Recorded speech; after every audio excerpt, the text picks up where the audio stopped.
Man, what's up, everybody? Welcome back to another episode of EOS. It's 1090 Jake, man. I'm rocking with y'all rocking with me. And for this video, we're going to be speaking on a former deputy that was sentenced to life because he wasn't packing. July 17th, 2020. It was just after 8 p.m. in Augusta, Georgia. A then 45-year-old Jason Cunningham would meet with a woman he'd been having an affair with, claiming he was going to end it.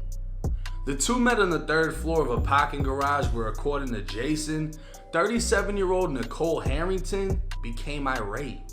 She was loud, the two began arguing, and Jason would later state he didn't know what to do. 10 hours later, Nicole's body would be discovered in the parking garage elevator. Upon closer examination, it was determined she'd been shot in the back of the head. An investigator at the Richmond County Sheriff's Office would receive a troubling call from none other than Jason, saying he did something really bad last night. Come to find out, Jason Cunningham, who went by the nickname Moose, was formerly employed as a sheriff's deputy at that same office for 15 years. Deputy Cunningham had a long list of accolades and certifications of appreciation for things like the peaceful arrest of a kidnapping suspect, where he was able to return a child to a mother. But Cunningham would resign in 2018 after a car accident in which an investigation required him to take a drug test. Testing positive for cocaine, only to take a second test with the same results, his career in law enforcement came to an end. It was 9:45 a.m., only hours after Nicole's body was found, when Richmond County sheriffs contacted neighboring Columbia County to tip them off on Jason's possible location near a lake. Dozens of law enforcement responded after his vehicle was confirmed to be at the location, and an 8-hour standoff would ensue after Jason was seen aiming a weapon. At 5:43 p.m., Jason would surrender peacefully and be found in possession of 2 loaded firearms. Around 9:45 this morning, we received a call from Richmond County Sheriff's Office telling us that they had credible information that the murder suspect was in this area near the lake. We secured the area, started negotiations, and almost 8 hours later, he surrendered. Jason Cunningham would remain in the county jail for just under 3 years before being sentenced to life in prison after pleading guilty to malice murder and possessing a firearm during the commission of a felony. The plea would spare him from life without parole, meaning in 35 years, Jason may be able to once again be a free man well into his 70s. But aside from the punishment, it's the sheer embarrassment that will forever haunt the man known as Moose. The district attorney would reveal during the argument between Jason and Nicole, she insulted the size of his manhood, going as far as saying at least the other man she was involved with was packing. This would send the 6'4", 300-pound Jason over the edge as he fired a round into the back of Nicole's head while she entered the elevator. The larger-than-life former deputy couldn't handle his biggest or smallest insecurity being thrown in his face. This would also bring up the possibility that it was in fact Nicole who was actually calling it quits, because why would she be upset over losing a shrimp? With a fresh life sentence, Jason's biggest problem is not only the prison showers, but the target on his back in prison, as he's now become famous for being the deputy who wasn't packing. Now this case is sad, and it's,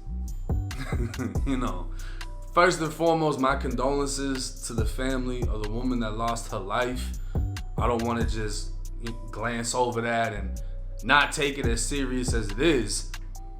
But as far as Deputy Moose, the deputy who wasn't packing, this man, you think of sheriffs and shit, 44 Magnums, this man got a little 22. Fellas, how would y'all feel? I'm not saying there's ever a reason to do what he did, but she hit him with a low blow, literally. I mean, the nerve that he had to be married and out cheating with a shrimp, and then when it gets thrown back in his face, he's 6'4", 300 pounds. Everything about him is big except for that. And she threw it in his face and he snapped. And this is what I talk about when I say a split-second decision can change your life forever, for the worst. Because now his biggest or smallest insecurity is what he's forever known for. Every single headline about this dude in the news is about his manhood. About how she said, well, at least he's bigger. You know what I mean? And I guess she had a side dude, even though she was the side girl. I'm not gonna call her a side, you know what I mean? Out of respect. But apparently Moose was married. And it's just crazy. He ruined his life. His wife, who was married to him for however long, is now known as the wife of the big little Moose. You know what I'm saying? Like, bro, you just played all around. And now you got a life sentence.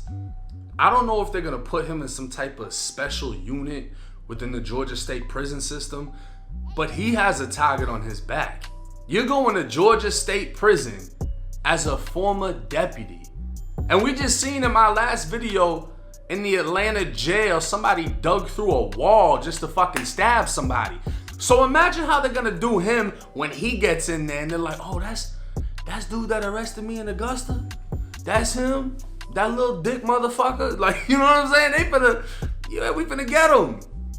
He's got a huge target on his back. So I don't know how Georgia works as far as PC, special housing units, or, you know, some states even have it where they'll send an inmate to a different state.